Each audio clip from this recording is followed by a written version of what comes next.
श्रृंगार कर ले और मांग पे अगर सिंदूर ना लगाए, जो कि हो नहीं सकता, लेकिन यदि ना लगाए तो उसके सारे श्रृंगार अधूरे होते हैं। हम कितना भी कुछ कर ले, अगर कार्यकर्ता यहाँ पे नहीं पहुंचेगा, कार्यक्रम आप लोगों को अभिनंदन।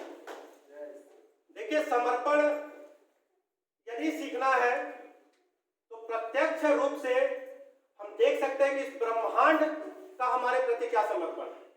सबसे बड़ा उदाहरण है यह सूर्य, जो समर्पण भाव से रोज आते हैं और हम लोगों को समान रूप से बिना भेदभाव के ऊर्जा देते हैं। यह हवा, यह जल, यह धरती माँ, जो धरती माँ कितना ही बोझ उठाती है, हम सब इस पर चलते हैं, थूकते हैं, जो ना करना है सब कुछ करते हैं, फिर भी नित्य प्रतिदिन ही हमारा बोझ उठाते हुए अन्न उपजा कर हमें देती है। उस किसान से समर्पण भाव सीखिए, जो भले ही पैसा बहुत कम कमाता है, वो चाहे तो कहीं जाकर मजदूरी करके कमा सकता है, उसके अंदर वो समर्पण है कि नहीं, मुझे अन्न उपजाना है और इस देशवासियों के लिए उस अन्न को आगे बढ़ाना है।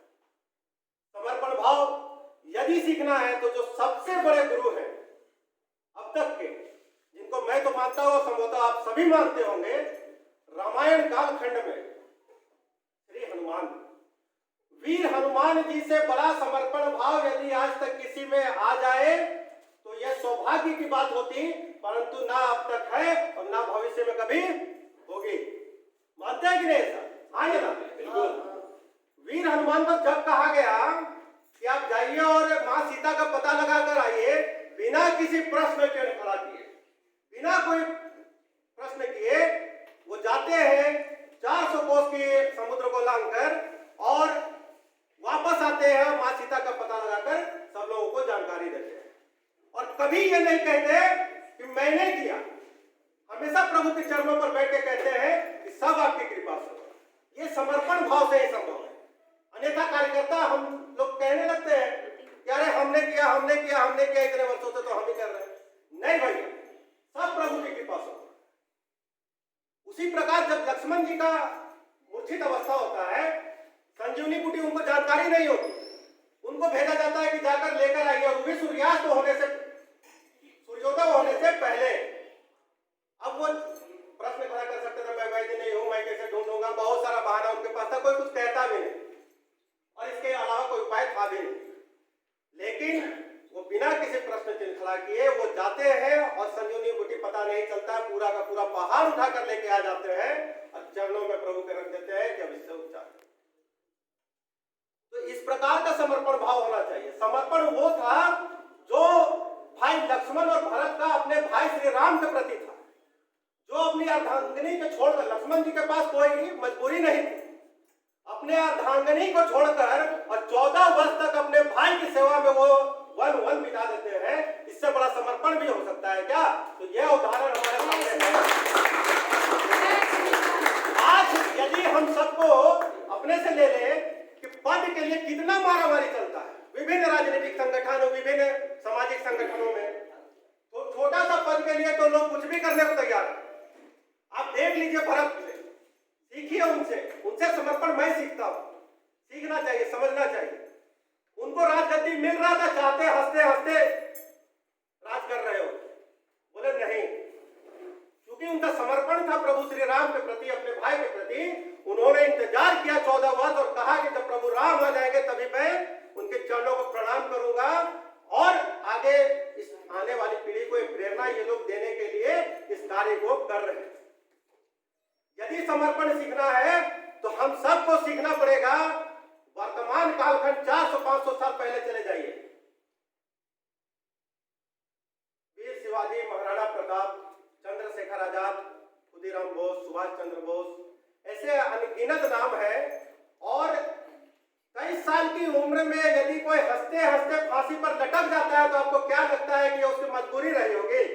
चाहता तो माफी मांग के भगत सिंह निकल सकते थे, बच सकते थे, बोले नहीं, मैं मरूंगा, मेरे विचार अनेक विचारों में जन्म ले लेंगे, अनेक मानव के रूप में जन्म ले लेंगे, और वो मरना स्वीकार किए भारत मां और अपने राष्ट्र उत्थान के लिए।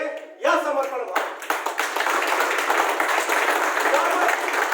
महाभारत काल में अर्जुन देखे कि सामने सब अपने लोग खड़े हैं, इस पर बांध चलाए, गांडीव की प्रत्यंचा तो टान ही नहीं पा रहे, थक गए, हार गए, बैठ गए, रोने लगे, डिप्रेस्ड हो गए, क्या करें। जब उनको कोई मार्ग नहीं दिख रहा था तो उन्होंने खुद को समर्पित कर दिया श्री कृष्ण के चरणों में और कहा, हे मधुसूदन, अब आप दिखाइए मुझे रास्ता, आप जो कहेंगे मैं उसे ही शाश्वत सत्य मानते हुए आगे बढ़ूंगा।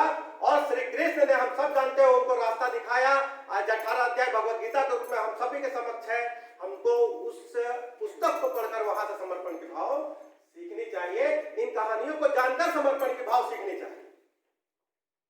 यदि हम लोग फोकस के साथ, आज हम सब यहाँ कार्यकर्ता लोग हैं, भाषणबाजी नहीं दूंगा, किसी फोकस के साथ यदि हम किसी कार्य में लग जाते हैं ना, तो यकीन मानिए हमारा आत्मा पूरा समर्पण से उस कार्य को सिद्ध करने में लग जाता है और लक्ष्य की प्राप्ति जब तक नहीं हो जाती तब तक रुकता नहीं है। और इसका शाश्वत उदाहरण है चीन के बॉर्डर पर बाबा हरभजन सिंह का मंदिर। आप यदि जानते हो और नहीं भी जानते हो तो आज कृपया करके जाकर यूट्यूब और गूगल खोलिएगा। चीन के बॉर्डर पे बाबा हरभजन सिंह का मंदिर है और वो वहां पे माना जाता है कि उनकी आत्मा आज भी देश की रक्षा कर रही है। और एक शब्द को सुधारना चाहूंगा, माना जाता नहीं है, ये प्रूव्ड है। ये कैसे प्रूव्ड हुआ? जब उनकी मृत्यु हुई, मृत्यु का कारण है, जब उनकी मृत्यु हुई तो उनका शव को ढूंढा जा रहा था। इस दौरान एक वहां के आर्मी के, अच्छा एक बात बताओ, बाबा ये कोई बाबा नहीं है, ये हमारे देश के जवान सैनिक थे। तो उनके शव को ढूंढने का प्रयास किया जा रहा था। इसी दौरान एक के सपने में आते हैं बाबा हरभजन सिंह और कहते हैं कि मैं यहाँ पे हूँ, मेरा शरीर यहाँ है। और जब वो लोग वहां पे जाते हैं तो सही में शरीर वहां रहता है। ऐसे विभिन्न उदाहरण इन लोगों के समक्ष प्रस्तुत हुए, लोगों के सपनों में आए, लोगों को बतलाए और जैसा जैसा बतलाए वैसा वैसा होता चला गया।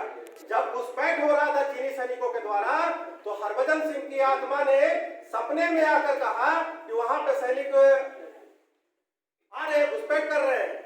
तब ये लोग जब जाते हैं तो देखते हैं सही में वहां पे सैनिक घुसपैठ कर रहे हैं।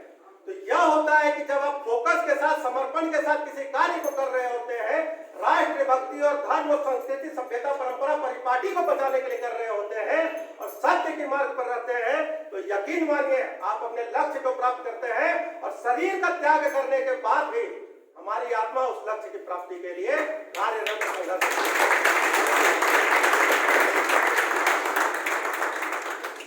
भाइयों, ऐसा है कि बहुत लोग अमर हो गए, ऐसे अनेक कहानियां हैं, बोलने लगेंगे, समय बहुत कम पड़ जाएगा। आगे और महत्वपूर्ण वक्ता हमारे समक्ष है। बस इतना कहना चाहता हूं कि अगर इस संसार में आए हैं तो कुछ ना कुछ उद्देश्य है, इसको पहचानिए। संगठन कोई अगर कार्यभार और जिम्मेदारी देता है उसको स्वीकार करिए, उसके साथ आगे बढ़िए। यदि किसी प्रकार का पद नहीं है तो बिना पद के आगे बढ़िए। जैसे लक्ष्मण और भरत बढ़ रहे थे, वो भी अपने मार्ग पर आगे बढ़ रहे थे, उनके पास कोई ऐसा पद नहीं था। तो हमें इस मार्ग पर आगे बढ़ने के लिए प्रेरणा चाहिए और अमरता के साथ यदि इस शरीर का त्याग करना है ना, तो पूरे फोकस के साथ इस संगठन में लगकर और उसी मार्ग पर चलकर जहां पे सब लोग चल रहे हैं और एकता के साथ अपने लक्ष्य की प्राप्ति के लिए आगे बढ़े। कोई माय का नाम का औकात नहीं है जो कि हमें अपने लक्ष्य की प्राप्ति से रोक सकता है। और एक बात कहकर अपनी वाणी को विराम देना चाहूंगा और आपसे आज्ञा चाहूंगा कि भविष्य में कभी भी यदि संगठन के द्वारा कोई मार्ग दिखलाया गया और बताया गया कि इस मार्ग पे हमको चलना है, तो बिना प्रश्न चिन्ह खड़ा किए, बिना किंतु परंतु किए उस मार्ग पर आप आंख बंद कर विश्वास कर सकते हैं और आगे बढ़ सकते हैं। और ऐसी ही कामना के साथ मैं अपनी वाणी को विराम देता हूं। भारत माता की